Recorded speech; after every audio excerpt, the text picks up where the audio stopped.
चलिए, मैं औरंगाबाद शहर की आवाम का तहे दिल से शुक्रिया अदा करता हूँ। अल्लाह रब्बुल इज़्ज़त का शुक्रिया अदा करता हूँ कि हमारी सबकी दुआओं को कबूल किए। हमारे पार्टी के सदर जनाब बैरिस्टर असदुद्दीन अवैसी साहब, अकबरुद्दीन अवैसी साहब, मजलिस के तमाम जिम्मेदारान और इस शहर की वो आवाम जिसने पिछले 10-12 सालों से मजलिस का भरपूर साथ दिया है, और उन्हीं की दुआओं, उन्हीं की ताकतों की वजह से आज अल्हम्दुलिल्लाह यहाँ पर हम 30 से ज्यादा सीटें हासिल कर चुके हैं। और इंशाल्लाह हमारा आंकड़ा जो है वो हम 33 सीटें हम जीत रहे हैं। यानी कि भारतीय जनता पार्टी के बाद अगर कोई दूसरा पक्ष यहाँ पर सबसे मजबूत साबित हुआ है तो वह मजलिस इत्तेहादुल मुस्लिमीन साबित हुआ है।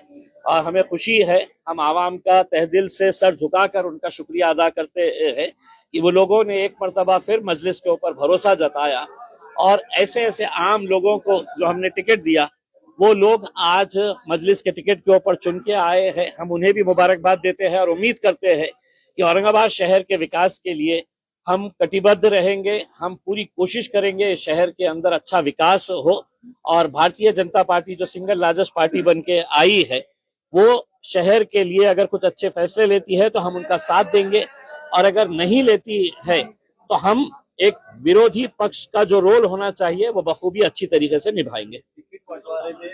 नेताओं ने अपने बच्चों को दिया, सब किया। गुलमंडी जैसे इलाके में देखिए, एक बहुत बड़ा तमाचा ये कह लीजिएगा जूता मारी है उन तमाम सियासी पार्टियों को जिन्होंने अपने रिश्तेदारों को, अपने घर वालों को टिकट दिया। अगर संजय सिरसाट अपने बेटे और बेटी के लिए करोड़ों रुपया खर्च नहीं करता तो शायद उनका बेटा और बेटी भी घर पर बैठते। लेकिन तमाम राजनीतिक पार्टियों के नेताओं ने अपने बेटे को, अपने भाई को, अपने बाप को, अपने बीवी को, अपने बेटी को, हर एक को टिकट दिया।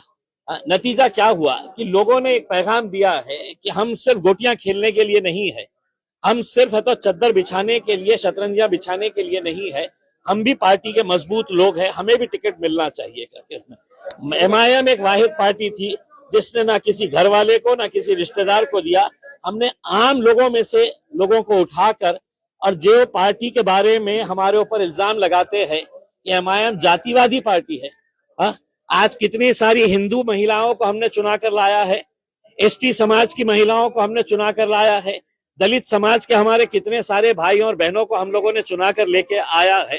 तो ये एक औरंगाबाद शहर की जीत है, हम ये समझते हैं। आपको लगता है कि देखिए, गुलमंडी जैसे इलाके से मजलिस की 2 सीटें जीत कर आ रही है, ये बहुत बड़ी हमारे लिए कामयाबी है।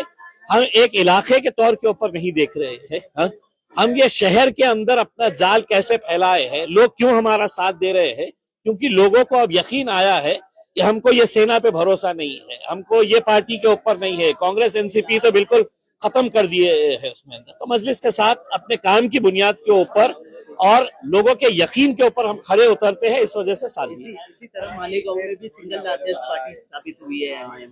देखिए, आप पूरे महाराष्ट्र के अंदर देखिए कि गोवंडी के अंदर हम लोगों ने 4 सीटें जीते हैं, मुमरा के अंदर हम 5 सीटें जीते हैं, धुलिया में अभी तक हमारे 8 सीटें जीत चुके हैं, अमरावती में 9 सीटें जीते हैं, परभनी में 1 सीट जीते हैं, जालना में 2 सीटें जीते हैं, अकोला में 3 सीटें जीते हैं। तो मैंने ओवैसी साहब को कहा था कि ओवैसी साहब, इंशाल्लाह जहां जहां पर भी हम इलेक्शन लड़ रहे हैं, इंशाल्लाह वहां पर मजलिस की नुमाइंदगी आपको देखने को मिलेगी। कहीं ज्यादा है, कहीं कम है, लेकिन है। चला आता मराठीत आम्हाला सांगा। स्ट्राइक रेट आपला सबसे अच्छा है। कुछ नहीं होता, रखना ये हटा दिए, ये नहीं हटा दो।